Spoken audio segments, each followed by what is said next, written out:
வாழ்க வையகம், வாழ்க வையகம், வாழ்க வளமுடன். குரு வாழ்க, குருவே துணை. அருள்நிதி பேராசிரியர் அன்பழகன் திருவண்ணாமலை. அனைத்து அன்புள்ளங்களுக்கும் வாழ்க வளமுடன். குருவின் நினைவில் நின்று குருவினது ஞானக்களஞ்சியம் தொகுப்பு 2 பாடல் எண் 1395 விரிந்த அறிவே இன்பம் விளைக்கும் என்ற தலைப்பிலே குரு தந்திருக்கூடிய கவியை நாம் சிந்திக்கலாம். இயற்கை, சமுதாயம், சூழ்நிலை, தேவை, பழக்கம்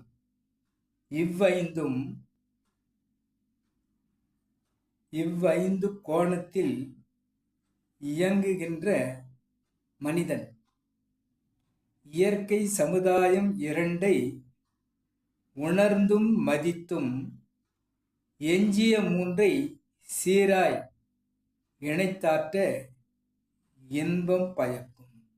வாழ்க வளமுடன். இயற்கை, சமுதாயம், சூழ்நிலை, தேவை, பழக்கம் இந்த 5 தான் மனிதனை அனைத்து கோணங்களிலும் இயக்குவதாக இருக்கிறது. ஒரு மனிதன் இயங்க வேண்டும் என்று சொன்னால் இயற்கை இருக்க வேண்டும். இறைவனால் படைக்கப்பட்ட அத்தனையும் இயற்கை. அந்த இயற்கை தான் மனிதனுடைய வாழ்வின் வளமாக சமுதாயம் மாற்றி தருகிறது. மனிதனுக்கு தேவை ஏற்படுகிறது, சூழ்நிலை நிலவுகிறது.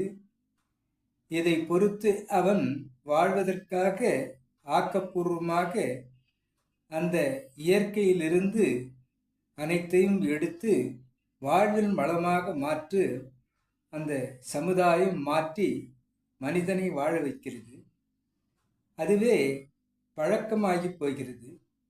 இயற்கை, சமுதாயம் இவை 2 தான் அனைத்தையும் மனிதனுக்கு அளித்து கொண்டிருக்கிறது என்பதை மதித்து உணர்ந்து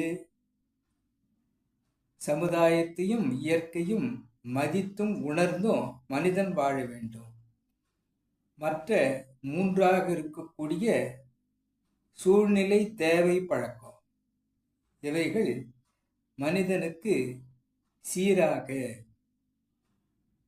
ஒரு தேவை ஏற்படுகிறது என்றால் அது அவசியம்தானா என்பதை ஆராய்ந்த போது அவசியம்தான் என்று தோன்றினால் அதை அளவும் முறையுமாக சூழ்நிலைக்கேற்ப எந்த சூழலில் அவன் இருக்கிறான் என்பதை பொறுத்து அதற்கு தகுந்தார் போல்.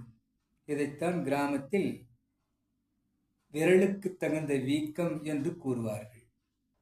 ஆக அளவும் முறையுமாக தேவையை பொறுத்து, சூழ்நிலையை பொறுத்து, அவன் வாழ்வை பொறுத்து அந்த பழக்க வழக்கத்தில் அவன் அதை நிறைவேற்றிக் கொள்பவனாக சீராக இந்த 3ஐயும் எஞ்சிய 3 என்று கூறுகிறார்.